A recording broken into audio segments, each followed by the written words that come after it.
tous ces petits bruits là. Ça c'est le bruit qui ça veut dire elle pousse bien. Eh, pas mal. Allez, vas-y. Tu attrapes la toute petite huître, tu la captes. Et du coup, en fait, bah, tous les ans, tu la vois grandir. Bonjour à tous, on se retrouve pour un nouveau reportage. Aujourd'hui, on est parti pour découvrir le métier d'ostréiculteur, donc les personnes qui récoltent des huîtres. Là, on est en plein milieu du bassin d'Arcachon. Il fait, le temps est plutôt sympa. Donc là, je suis en tenue, comme vous pouvez le voir. Et puis, on est parti, quoi. Je vous laisse découvrir ce métier avec moi. On part à la rencontre de Florian, qui va nous expliquer un peu comment ça marche, quel est son quotidien et en quoi consiste son métier. Pensez à vous abonner, à liker, à partager, ça va de soi. Et puis moi, ça me fait trop plaisir. Et puis voilà, go! Je m'appelle Didier Florian, je suis ostréiculteur sur le bassin d'Arcachon, installé depuis bientôt 2 ans. Je suis originaire du sud de la France et je suis arrivé ici par pur hasard. Et je me suis mis dans les huîtres par pur hasard aussi. J'ai découvert ce métier qui était complètement pour moi inconnu. J'adorais les huîtres à l'époque. Et c'est en arrivant ici que j'ai arrêté mon métier de restaurateur. Et tout doucement, je me suis mis à l'ostréiculture jusqu'à m'installer. Ça va faire 2 ans. Quand tu vois un 4 piquets comme ça, et ben ça veut dire qu'il y a un parc à huîtres. Et après, les piquets aussi, donc les pilotes, nous servent à délimiter les zones où on peut passer et les zones où on passe pas parce qu'en fait, il y a les tables à huîtres. Et vous connaissez tous entre ostréiculteurs sur le bassin? On se connaît tous, oui, de nom, ou moi pour ma part je connais les gens au nom du bateau. Après oui, on connaît toujours un peu nos voisins et on est quand même amené souvent à se croiser, un peu à se parler. Donc oui, effectivement, tu dis à un nom, tu dis ah bah oui, il est tel endroit, parce que voilà.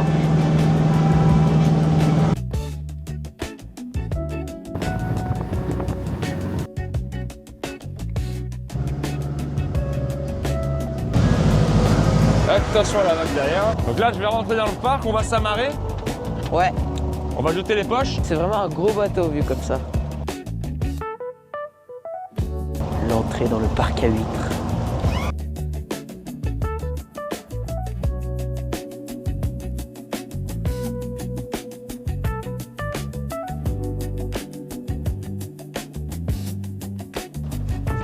On va couper le moteur, comme ça on pourra s'entendre. Là, c'est pas très profond ici, dis donc. Et en fait, ça prend de là jusqu'à là et jusqu'en haut. Il y a à peu près pratiquement 2 hectares. Là, tout ce parc à huîtres, là. Tout ça, de en bas jusqu'en haut.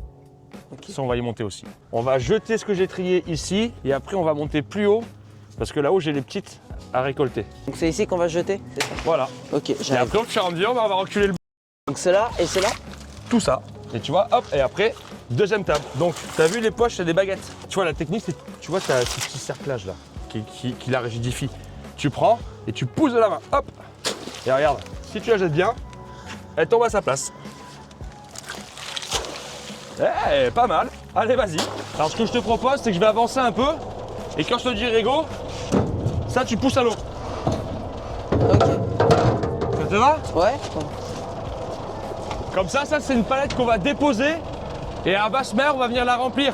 Et quand l'eau va remonter, on viendra la prendre avec la grue. Là, maintenant, là? Vas-y. Elle est tombée? Ouais. On éteint le moteur, on a le temps, on va y aller à la main. Et tu vas venir avec moi, on va tirer le bateau. Donc ça, c'est l'outil de l'ostréiculteur, c'est un wader. On peut faire un petit placement de produit pour Aquavitex, qui est une marque française. Et en fait, l'avantage de ceux-là, c'est qu'ils sont très légers. Contrairement au wader qu'on pouvait avoir à l'époque, qui était en caoutchouc. C'était très lourd à porter. Et les bottes sont sécurisées, donc c'est anti-coupure en plus. Parfait. Moi, j'ai l'impression que c'est un peu grand, mais ça va. Au niveau des pieds? Non. Non, mais là, c'est normal, parce que voilà, dis-toi, là, c'est l'été, t'as rien. Mais l'hiver, tu peux avoir 1 ou 2 pulls plus un ciré, donc ça prend vite de la place. Alors, maintenant qu'on est bien équipé, on va pouvoir se mettre à l'eau. Et je vous avoue qu'avec un water, je sais pas trop comment on dit, c'est hyper bizarre comme sensation. Donc je vous laisse découvrir ça avec moi. Tu peux mettre ton pied sur la table, tu vois, tu as 3 barreaux en fer. Là, il y en a une qui a lâché. Waouh. La sensation de pression qu'il y a autour de les jambes. Ouais. Alors là, tu vas voir, là, on est sur un sol très vaseux. Tu vas t'en rendre compte, à marée basse, on va très vite s'enfoncer. Ouais. Et en bas, ce sera beaucoup plus sableux. Ok. Ah. En fait, c'est un peu du sable mouvant. Le dos sableux, ouais. Porte pas trop en avant et laisse bien les genoux au sol. Ah ouais, là c'est plus sympa.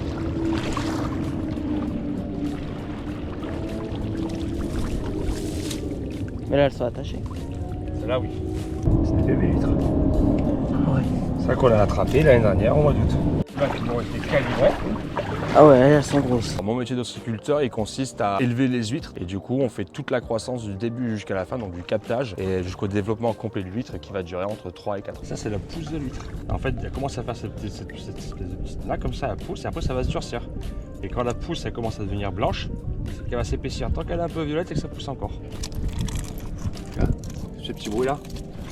Ça, c'est le bruit qui ça veut dire elle pousse bien. Pour faire un bon reportage, c'est toujours mieux de participer au travail de l'interroger. C'est donc ce que j'ai décidé de faire, en toute modestie bien sûr. Comment on détache en fait? J'ai pas réussi. Eh oui, je t'ai pas montré. Tu vois, on prend le crochet, on le passe par en dessous, Ouais. et on le ramène ici. Du coup, moi j'ai une question maintenant. Tu le vois comment le métier? C'est sympa, c'est un peu physique. Au moins il y a le beau temps, le soleil. En vrai c'est sympa.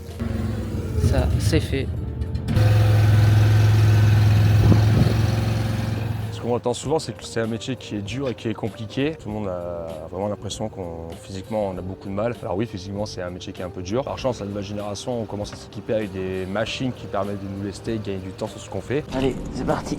Et du coup, on va faire la même opération que tout à l'heure, mais dans l'autre sens. Tu vois, on va prendre le crochet, on va le défaire et on va le remettre.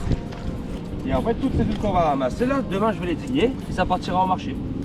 Ça ressemble donc à ça le métier d'ostriculteur, un travail physique, mais avec un bureau vraiment sympa. Mais alors, est-ce que du coup, c'est un métier accessible? C'est une question que j'ai décidé de lui poser. C'est un métier qui est accessible, mais voilà, faut vouloir se lever, faut vouloir avoir froid l'hiver et chaud l'été, et il faut pas trop compter ses heures. D'ailleurs, Florian voulait me montrer quelque chose. Depuis quelques années, sur le bassin d'Arcachon, on y développe un nouveau mode d'ostriculture importé tout droit d'Australie. Alors, il a décidé de me montrer ça. Alors avantage numéro 1, c'est t'as vu pour travailler c'est plus simple. Il n'y a pas d'élastique. Le panier, tu appuies sur les deux languettes. Et c'est défait. Tu veux les rattacher, tu les prends, hop, hop. Là c'est hyper simple. Et l'avantage du coup, qui sont en hauteur, c'est quand l'eau monte avec la houle et le courant, elles sont toujours en train de bouger comme ça. Donc les huîtres elles sont jamais statiques et du coup elles vont rouler dans le panier. Et regarde, si tu veux filmer à l'intérieur, tu peux baisser un peu. Et tu vois, ça se présente comme ça. Et là tu vois, on voit bien, elles sont bien en pouce. Et du coup l'avantage, tu vois, elles sont très rondes. Et après il y a une autre variante. Alors c'est ça. Tu vois, elle, ce panier il a un flotteur. En gros quand l'eau va arriver, le flotteur il va être comme ça. Donc du coup il va bouger encore plus avec le courant. Ok.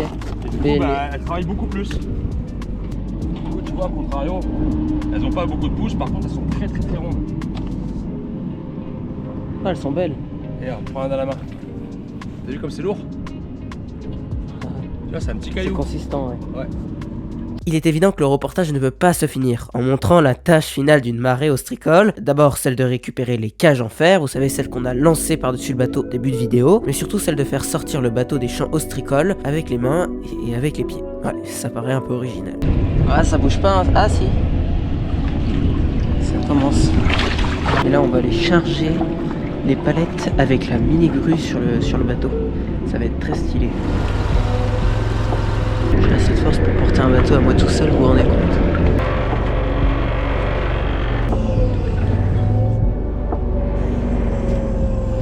Ma plus grande fierté depuis que j'ai commencé ce métier, c'est de me dire que maintenant je suis chez moi, je suis dans mes parcelles et que mes clients sont très réceptifs à l'huile qu'on propose, que le produit plaît et qu'on continue aussi à arriver à faire un élevage qui est 100% naturel, où on arrive à travailler complètement en autonomie sur notre production ostricole à nous. Voilà, le reportage touche à sa fin, j'espère que vous l'aurez apprécié.